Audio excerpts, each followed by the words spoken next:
Hey there, welcome back for another episode of Cooking with Violet Vixen. Tonight we are cooking pasta in little ramekins. They're going to be awesome because they've got cheese in them. They are called rigatoni cheesy bakes. Here's what we need. It's going to serve 6 because 1 ramekin per person. Come on in and I'll show you what we're doing. So first of all, oven on 180. Grab yourself a baking tray that will hold 6 ramekins. You want 1 cup size ramekins, so these are the ones that I always use when doing recipes like this. We also need a saucepan of salt water that we're going to boil to cook the pasta in, and we need a medium saucepan for doing everything else. Ingredients are as follows: 300 grams of rigatoni pasta. I couldn't get rigatoni because I went in Aldi, so therefore I got bow ties, Aldi's bow ties, and when I checked the pantry I had a few San Remo ones left, so I used these up and started on the new one. So once the water comes to the boil, we're actually going to cook our little bow ties. If you can't get rigatoni, try and get a big pasta, either the shells or the bow ties. You want something similar. Rigatoni, for you that aren't very familiar with pasta, is basically like about yay big, and it's a thicker tube. You've got penne, which is narrower, and then rigatoni is the bigger one. And I always love rigatoni because it's good. The thicker pastas take the sauce in a lot more, so that's why I guess they've suggested that, but bow ties will do the same thing. 2 teaspoons of olive oil,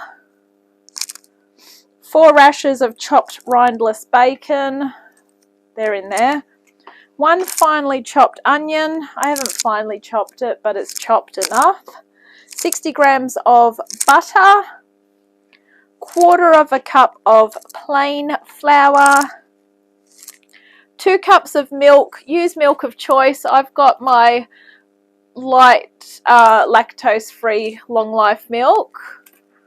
If you use skim milk or other milks, it may not thicken as good as, and I have had success with thickening this. At the end of the day, unless you're lactose intolerant or for some other reason, try and use full fat milk because it does actually thicken better. 2 cups of grated cheese, that's over the back there. 1/2 cup of thickened cream, that's that one there in here.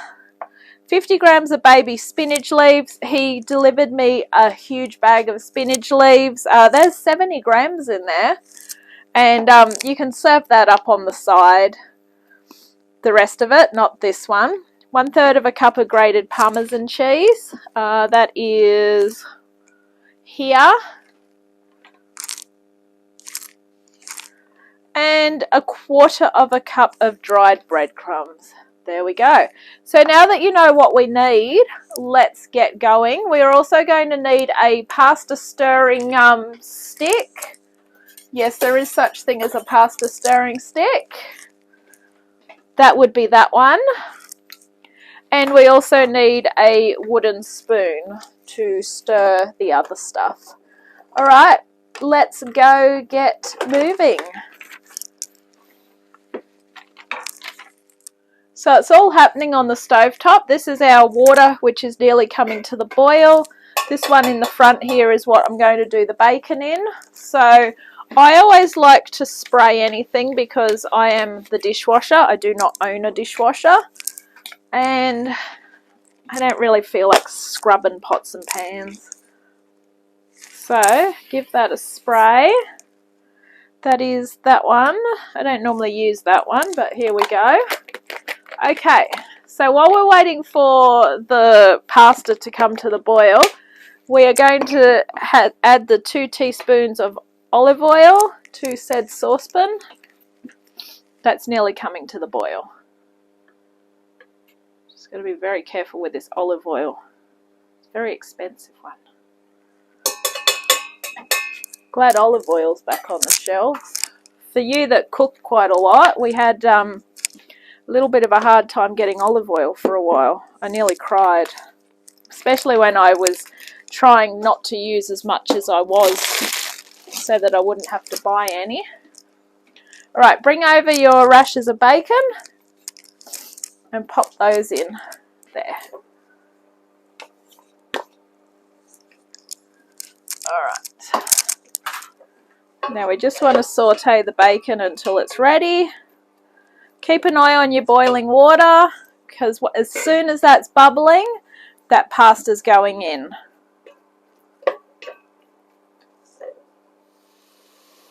Okay, so we're ready to put our pasta in. So bring that over, 300 grams of rigatoni. If you can get rigatoni, please do. If not, bow ties or equivalent. Similar size to rigatoni. Alright. Just going to pop the lid on like that. It will boil quicker that way. Alright, our bacon's going good. Keep going with the bacon. We're going to lift the bacon out eventually, so we want something to put it into. Okay, when your bacon's starting to look good, add that onion. We want that sauteed as well. Give that a good stir. If you can chop your onion fine, do so. If not, whatever you can do.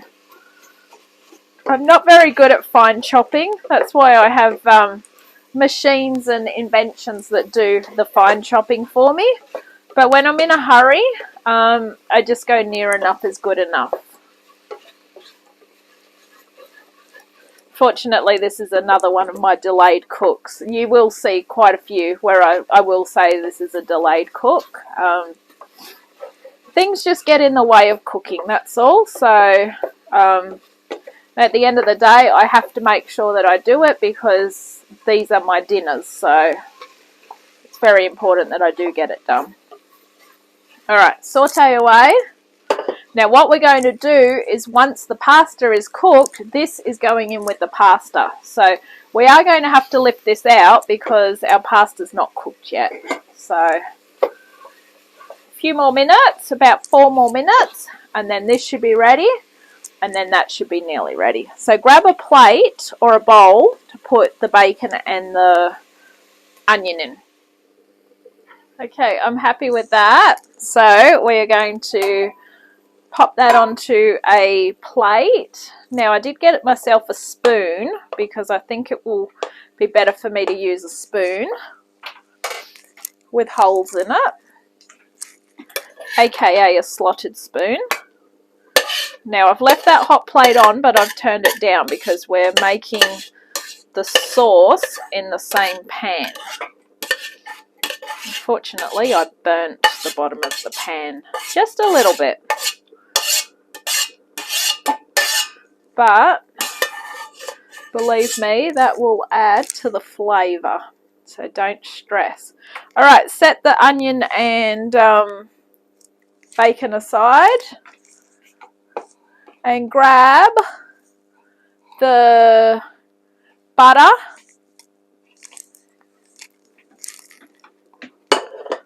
In that goes. Keep it on the medium heat, which is the 3. And you might want to grab yourself a smaller spoon for stirring, because the one that I've got there is more like a flipper sort of spoon. Alright, so we're going to melt that nicely. Once it's all melted, we are then adding the flour. So we're making basically a white sauce, which we're then adding the cheese to.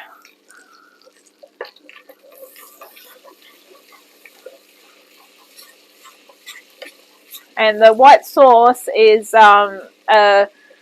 foundations for a lot of different sauces as well. So your main thing is your butter and your flour, and then your milk, and then you add it from there. So you can make a cheesy sauce, or you can add some mustard and make a mustardy sauce.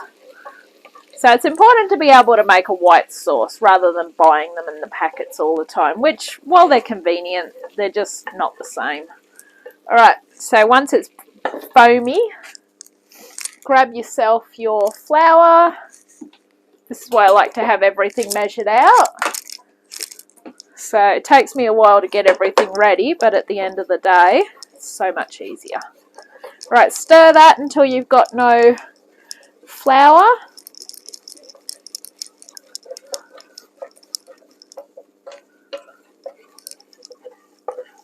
It'll go foamy. Now we want to go and grab that milk. And with the milk, we're very gradually adding it. And then we're going to return it to the heat. This is where I always say I'd like to be an octopus. I wouldn't really though.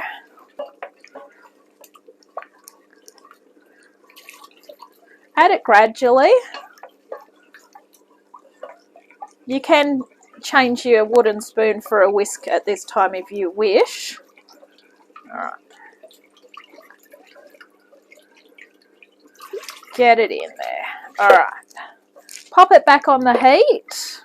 And we want to bring it to the boil. Now, let's check on our pasta. While that's going on, yes, we're multitasking. Okay, so your rigatoni / bow ties, whatever you're cooking, it should be starting to look like this.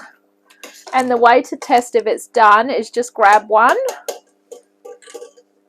which they're bloody hot, so no, I'm not going to just grab it out of there. I'll grab one. I'm going to cool it down and I'm going to see if it's ready. I don't think it is.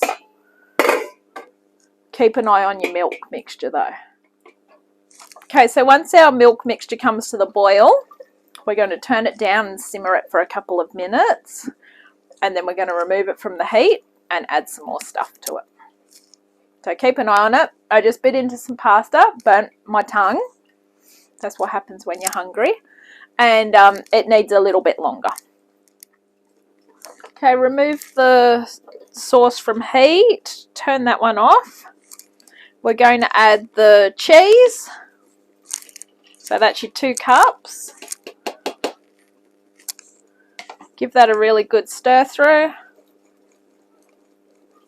And then add your 1/2 cup of cream.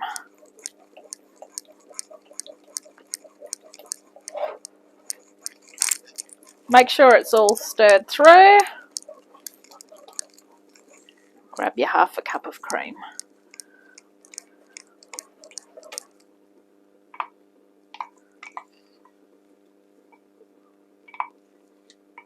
Alright. Stir it in. Okay. You can pop it back on the heat just to make sure your cheese all melts through. But it'll melt once it gets into the oven. I'm just going to check on the pasta. We'll see how that's going. Okay, when the pasta is done enough, switch it off, take it over to the sink, drain it through a colander, and put it back in this saucepan, and then we're going to get it all together. Okay, so you can see the steam coming off. That's just for effects, obviously. It's bloody hot. Do not stick your finger in there. Okay, in goes our bacon and onion. Toss that through.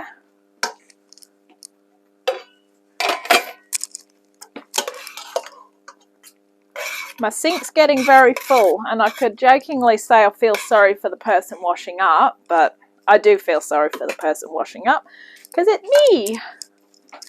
Alright, so add the bacon and onion to the pasta. Once the sauce is done, blend it into the pasta mixture. And add the baby spinach. Oh, how good is homemade cheese sauce? It's bloody good. There we go. Stir that in. I like to stir it after each addition.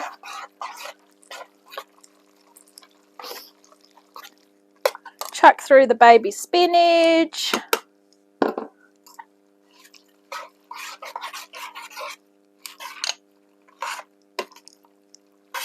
Make sure it all wilts. Oh, this smells so good.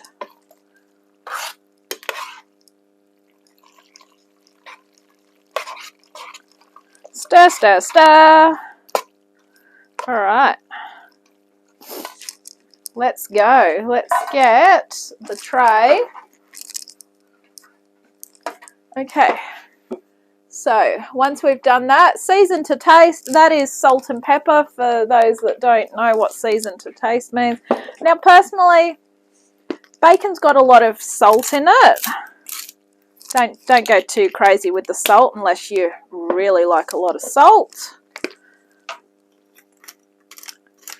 Pepper, I could do a lot of pepper. I love pepper. Alright. Grab those ramekins, put them on the tray that we've got here. Now, once again, I love to make things easy when it comes to washing up because I feel sorry for the poor person washing up. Yeah, that's me, I know. That's my little joke. One minute I say, I'm going to use everything, and then I go, no, I hate washing it up. Give them all a spray. Don't think you really need to go too crazy with the spray because you've got a bit of a sauce in there anyway. I hate this lid. Right, there we go. Okay, spoon it into our ramekins. So literally a spoon into each one. And the rest later.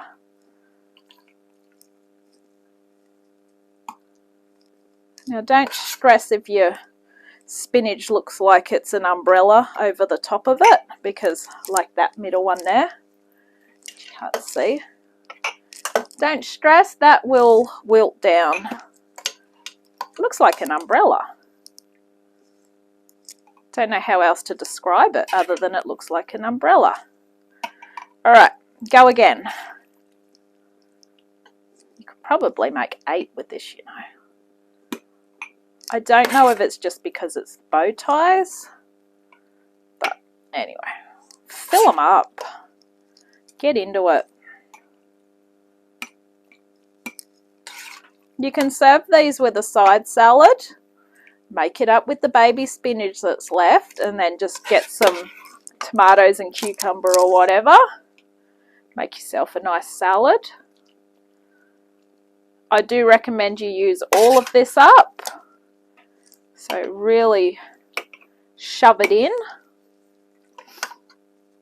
Doesn't really want to go in, but just make it. Just tell it. Tell it who's boss. Alright, go. Go back again. There's way too much spinach in that. Don't end up with big amounts of spinach in one and none in another. Because if you're not a fan of spinach, you'll be pretty pissed off if you get that one. Alright. I'm making quite a mess, so good work to me. Alright, if you do have too much left over and you're absolutely starving, there's your snack while it's cooking.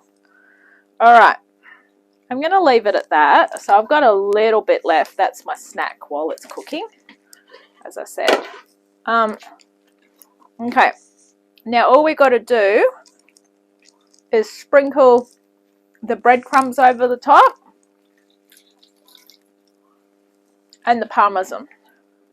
Said to mix them together, but at the end of the day, they're going to be mixed together anyway.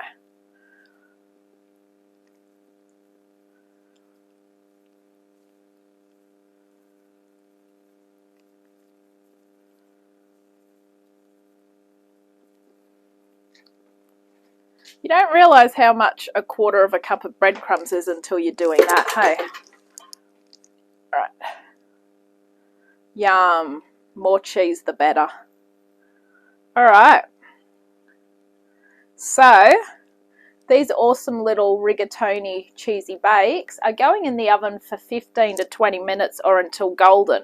Now, the good thing with these is they actually are already cooked, because that was why we had the pasta cooked and the sauce is done.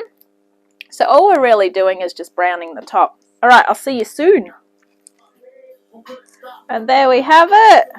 Rigatoni cheesy bakes. I really hope you enjoy this one, and I'll catch you on our next adventure. Bye.